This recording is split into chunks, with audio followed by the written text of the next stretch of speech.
Aujourd'hui, je vais vous parler de ma vision assez encyclopédique du BDSM et de quelques termes et pratiques que j'avais envie d'évoquer ici. Lors de mes premiers échanges avec mon maître, il m'a plusieurs fois dit que j'avais une vision encyclopédique du BDSM. J'avais tellement envie de vivre et de découvrir cet univers que j'avais tendance plus ou moins inconsciemment à vouloir tout essayer. Comme si j'avais dressé une liste des pratiques qui me faisaient fantasmer et que le but était de tout vivre. On retrouve un peu cette vision dans Devenir Sienne où, page après page, la soumise est confrontée à tout un tas de situations nouvelles. Bien sûr, lorsqu'on débute, tout est nouveau, et chaque séance amène à des découvertes et à des premières fois. Et j'ai dès le début été très avide de ces premières fois. Trop sans doute. Mon maître a vite coupé court à cette frénésie de découverte. Il m'a bien évidemment imposé ses propres envies et son rythme. Je n'étais pas là pour réaliser mes fantasmes, mais pour me soumettre à lui. Au fil du temps, j'ai tout de même eu la possibilité de vivre beaucoup, et toujours avec beaucoup d'intensité.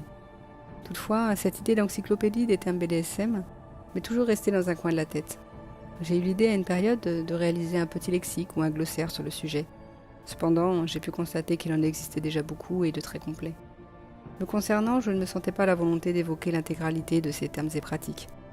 Encore aujourd'hui, il m'arrive de découvrir certains termes que je ne connaissais pas et qui font référence à des situations qui me semblent très loin de ce que je peux vivre avec mon maître. Je ne me sens donc pas vraiment légitime à l'écriture d'un recueil complet sur le sujet.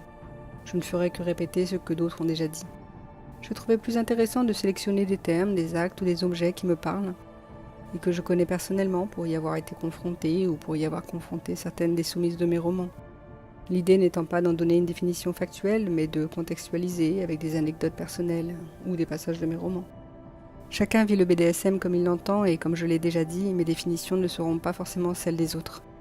Le symbole que je vais placer sur un objet ou un geste n'aura pas le même sens pour une autre soumise, et c'est bien normal. Nous sommes toutes différentes et fortement influencées par la propre vision de nos maîtres, qui eux-mêmes sont tous différents. Pour cette raison, je vous invite toutes et tous à vous exprimer sur les différents sujets que je vais aborder. N'hésitez pas à donner d'autres interprétations, d'autres expériences vécues, d'autres façons de voir les choses. Vous pouvez bien sûr également me proposer d'autres sujets à aborder, ce sera l'occasion de faire une seconde partie à ce podcast. Je ne vais d'ailleurs pas tout évoquer ici, bien sûr, ni suivre un ordre alphabétique, ce serait bien trop long. Je sais que de nombreuses personnes ne pratiquant pas la domination-soumission lisent mes romans et me suivent sur les réseaux sociaux.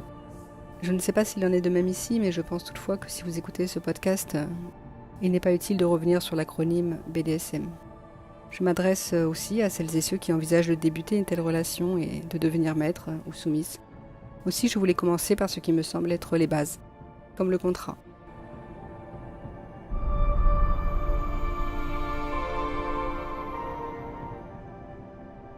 Le contrat est un sujet qui fait souvent débat.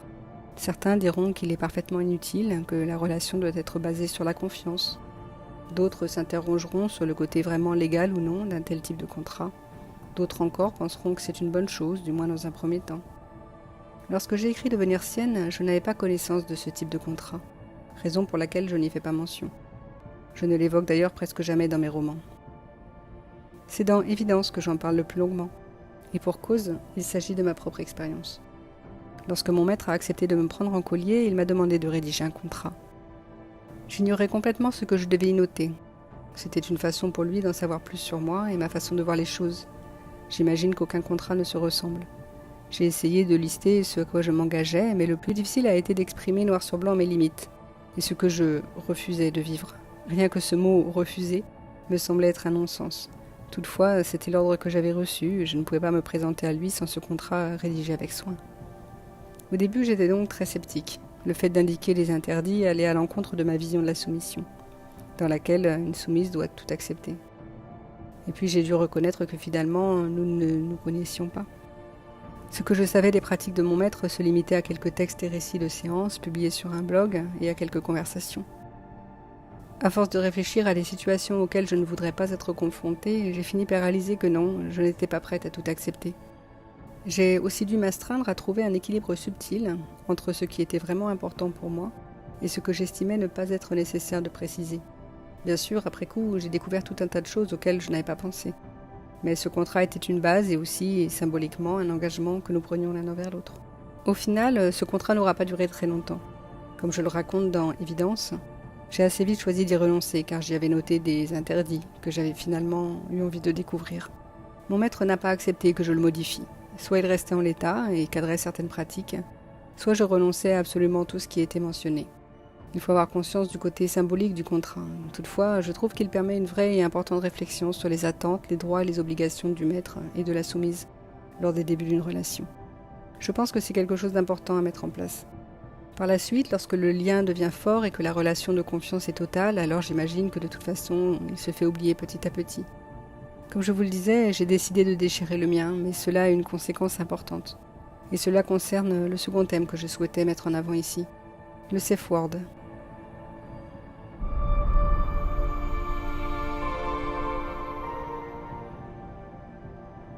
Encore cette fois, lorsque j'écris Devenir sienne, j'ignorais de quoi il s'agissait. Toutefois, lorsque les pratiques entre les personnages ont évolué, j'ai naturellement intégré cet élément. Le maître demande à la soumise de choisir un mot d'alerte, quelque chose qu'elle pourrait dire pour lui faire comprendre qu'il allait trop loin sans pour autant casser l'ambiance, et qui serait sans équivoque. Cela me semblait essentiel que la soumise dispose d'un safe word. Pour autant, aucune des soumises dont je raconte les histoires dans mes romans n'en a jamais fait usage. Tout comme le contrat, les avis sont partagés sur le safe word. Certains en usent régulièrement et naturellement, d'autres s'y refusent et y verraient un échec. Je crois qu'il faut faire la part des choses. Encore une fois, en début de relation, lorsque les partenaires se connaissent peu et sont en phase de découverte, je crois que c'est absolument nécessaire. La soumise n'a pas à culpabiliser si elle est amenée à le prononcer. Le maître a aussi sa part de responsabilité. De même, lors de prêts, le safe word me semble indispensable. Je sais que certaines personnes utilisent différents codes, notamment dans le SM. Il s'agit d'indications qui permettent à la soumise de dire au maître s'il peut aller plus loin ou au contraire s'il doit réduire l'intensité. Je pense que ça a du sens lors d'échanges purement SM, d'autant plus si la soumise ne pratique pas avec quelqu'un qu'elle connaît bien. Cependant, lors d'une relation construite et lorsque la confiance est installée, le maître est censé connaître parfaitement sa soumise. L'usage du safe word reste alors exceptionnel. Du moins, c'est ainsi que je vois les choses. Encore une fois, et comme pour tout, tout dépend du contexte. J'ai beau trouver normal et sécurisant d'avoir un safe word, je fais partie des soumises qui ne peuvent pas envisager de le prononcer. Je crois que concrètement, à aucun moment je n'y ai pensé. Je me souviens qu'au début, lorsque j'étais en difficulté, mon maître me rappelait que je n'avais qu'un mot à dire. Je trouvais ça très déstabilisant. Pour moi, cela voulait dire qu'il ressentait que j'étais à la limite et qu'il envisageait que je puisse renoncer. Chaque maître a, j'imagine, sa propre façon de gérer le safe word. Me concernant, pour mon maître, il ne s'agit pas de ralentir l'intensité d'une pratique ou de passer à une autre. Le prononcer signifiait l'arrêt immédiat de la séance. J'ignore ce qui se serait passé par la suite car je ne l'ai jamais prononcé. Sans doute aurions-nous pris le temps de parler des raisons profondes qui m'avaient poussé à aller jusque-là. Lorsque j'ai voulu déchirer mon contrat, mon maître m'a rappelé que mon safe word y était écrit. Renoncer à mon contrat voulait aussi dire à mon safe word. Même si j'étais convaincue de ne jamais vouloir l'utiliser, je trouvais qu'il était rassurant d'une certaine façon. Je crois que je n'aurais pas accepté de débuter une telle relation sans cette possibilité. Mais à ce stade, ma confiance était totale. Je savais qu'il pouvait lire en moi et qu'il connaissait mes limites. Et je savais que son but n'était pas de me briser. J'ai donc renoncé au safe word. Ou du moins, je n'en ai plus qu'un, à usage unique, si l'on peut dire.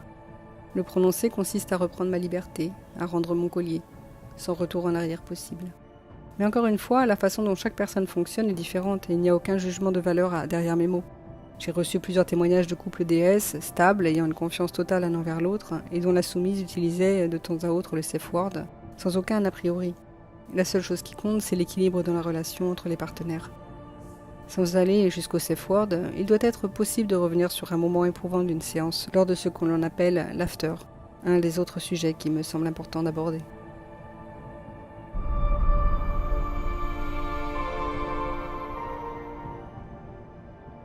L'after est un moment privilégié entre le maître et la soumise qui se déroule, comme son nom l'indique, après la séance. C'est l'occasion d'un échange et d'un partage sur ce qui s'est passé. Généralement, la soumise va exprimer son ressenti, ses émotions, revenir sur les difficultés, mais aussi sur les bons moments. Il ne faut pas mal interpréter mes mots. Il ne s'agit pas d'un compte-rendu fait au maître afin qu'il adapte sa façon de faire, à moins qu'il ne s'agisse d'un jeu ou d'une demande explicite de sa part, s'il débute par exemple. L'after est un temps de parole, un moment à part où la soumise peut exprimer ses émotions. Une séance est parfois très éprouvante mentalement et difficile à gérer émotionnellement. Ce temps de parole est indispensable et je suis convaincue que chaque maître devrait l'accorder à sa soumise, quelle que soit la teneur de leur séance. Donner du temps, de l'écoute et de l'attention à la soumise est indispensable. De même, lors de l'after, le maître peut s'exprimer sur le déroulé de la séance. Il peut questionner sa soumise sur son attitude, ses ressentis, ses réactions. Ce sera bien sûr un moment dont il disposera pour lui faire part du positif comme du négatif, ce qui permettra un échange et qui fera grandir la relation. Pour que le lien se crée et se renforce entre un maître et une soumise, le dialogue est indispensable, tout comme le respect et la confiance. Je dirais que ce sont les 3 piliers de la relation. J'aurais pu ajouter le consentement bien sûr, mais à ce stade, il s'agit d'un prérequis déjà bien établi. Si certaines personnes pratiquent le BDSM uniquement pour les gestes et les sensations physiques, comme lorsqu'une soumise sans collier mais très maso va s'offrir pour quelques heures à un dominant, la plupart des témoignages que je reçois concernent des soumises en collier depuis plus ou moins longtemps, mais dans une relation établie ou plus ou moins régulière. Et je suis toujours déstabilisée lorsque certaines me racontent que dès la séance terminée, leurs maîtres s'en vont et n'offrent aucun temps d'échange. Parfois, il peut s'agir d'un manque de temps ou d'une contrainte autre, bien sûr, mais de façon générale et surtout au début d'une relation, l'after est à mon sens quelque chose d'indispensable pour poser les bonnes bases d'une relation. Parfois même, les mots ne sont pas utiles. Combien de temps ai-je passé agenouillé entre les jambes de mon maître, les bras autour de ses hanches, à savourer l'instant et à me remettre doucement de mes émotions? Dans ces cas-là, les mots ne sont pas forcément utiles. Il me caresse les cheveux doucement et me demande si je suis bien, et en général, mon sourire suffit comme réponse. Une séance, même difficile ou intense, n'amène pas toujours à débattre longuement de chaque instant, surtout lorsque le lien est déjà fort. Mais il est important que le maître permette à la soumise de s'exprimer si elle en ressent le besoin, et qu'elle soit bien consciente de cette possibilité. Peut-être avez-vous d'autres façons de fonctionner. Je serais curieuse d'en savoir plus sur vos après-séances en général. Concernant la liberté de parole donnée à la soumise, je sais qu'il y a d'autres moyens. Il peut aussi s'agir de mails envoyés au maître, de journal intime auquel le maître aura accès ou de blogs, privés ou non. La soumise disposera d'un espace d'expression. Dans certains cas, bien sûr, cette expression sera censurée ou orientée selon les attentes du maître. Toutefois, l'objectif reste quand même la possibilité pour la soumise de parler de ses ressentis, positifs ou négatifs, afin que le maître puisse en prendre conscience et agisse en fonction. Loin de moi l'idée de dire que le maître doive s'adapter aux états d'âme de sa soumise. Par contre, il me semble indispensable qu'il les connaisse et les entende. À lui ensuite d'en tirer les conclusions. Cela peut donner d'ailleurs lieu à divers recadrages. Je me souviens qu'au tout début de ma relation avec mon maître, j'avais entamé une série de textes assez courts qui exprimaient chacun un sujet qu'il me tenait à cœur d'expérimenter. On retrouve bien cette vision encyclopédique et mon fantasme de tout essayer. Mon maître m'a très vite recadré en m'expliquant que ce n'était pas à la soumise de faire la liste de ses envies. Certes, il m'était permis d'exprimer les fantasmes, mais pas de cette façon. C'était lui qui m'amènerait à vivre certaines choses, mais seulement s'il en avait envie et de la façon dont il en aurait envie, et aucunement tel que je l'avais rédigé. Nous avons pu échanger autour de tout cela lors d'un moment off.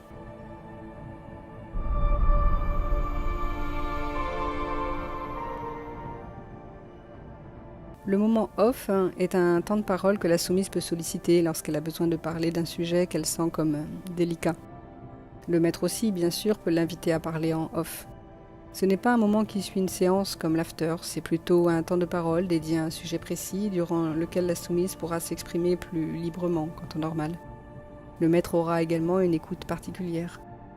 Toutes les relations sont différentes, mais lorsqu'au quotidien il est dans les normes et les exigences du maître que la soumise ne s'exprime pas comme dans une relation vanille, il saura que si elle sollicite un moment off, cela voudra dire qu'elle a quelque chose d'important à exprimer, quelque chose qui ne va pas forcément lui plaire.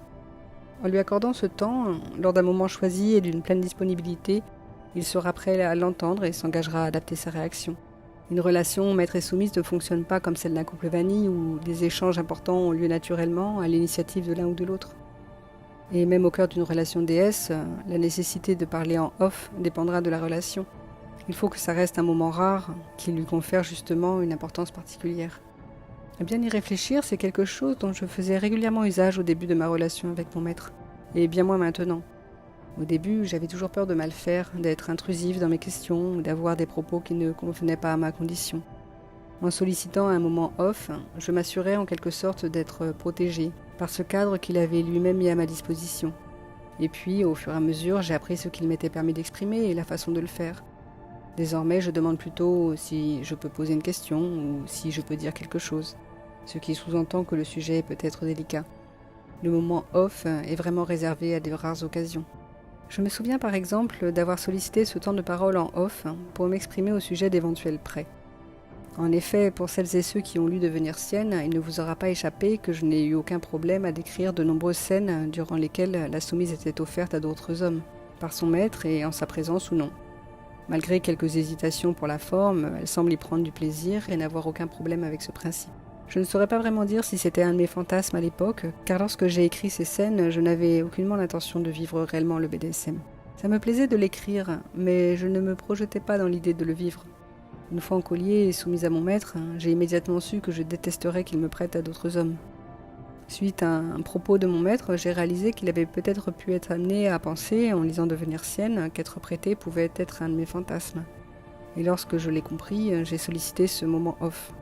Ce n'est pas le genre de sujet que je pensais pouvoir aborder naturellement hors contexte. D'autant plus qu'il s'agissait d'une limite que je souhaitais lui signifier et que je n'avais pas mentionnée dans mon contrat. Fait qu'il me rappelait rapidement. Toutefois, ce moment choisi pour échanger et cette attention qu'il m'accorda et cette relative liberté d'expression me permit de dire ce que j'avais sur le cœur. Qu'il décide ou non de m'y contraindre par la suite serait son choix, mais au moins il n'y aurait pas de malentendu sur le sujet. Par chance, me prêter ne faisait pas partie de ses projets. Et s'il avait pu tester ainsi par le passé l'abnégation de certaines de ses soumises, il n'avait pas le souhait de m'y contraindre. Si cela devait arriver, ce serait uniquement dans le cadre d'une punition. Rassuré et convaincu que je ne ferais jamais une faute si grave qu'il en vienne à me punir de cette façon, le sujet était clos. Toutefois, je n'ai pas pu m'empêcher de m'interroger sur mon attitude, si sa décision avait été autre, s'il avait souhaité m'y contraindre. Cela nous amena à une autre conversation durant laquelle il m'expliqua la loi du positif et du négatif.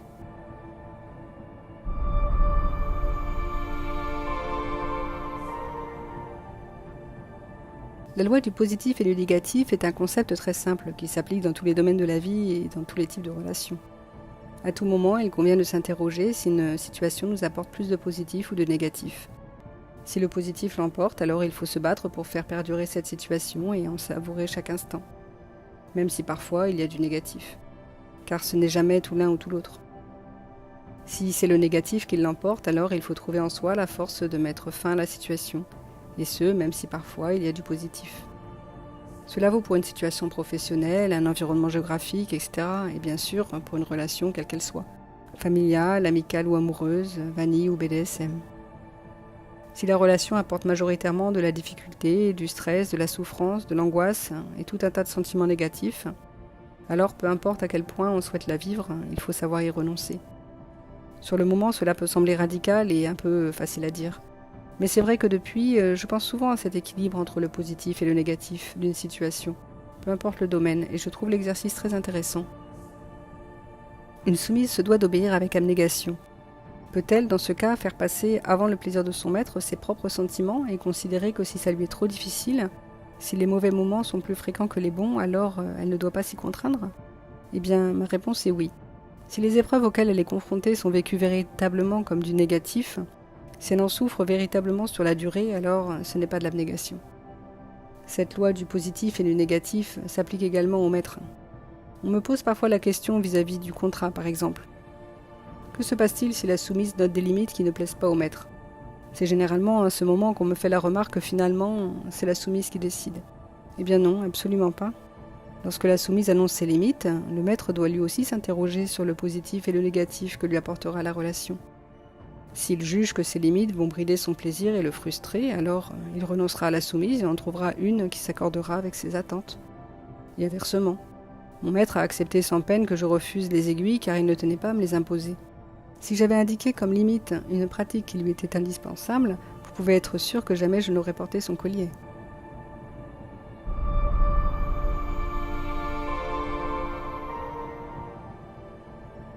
Dans ce podcast, j'ai abordé le contrat, le safe word, l'after, le moment off et la loi du positif et du négatif.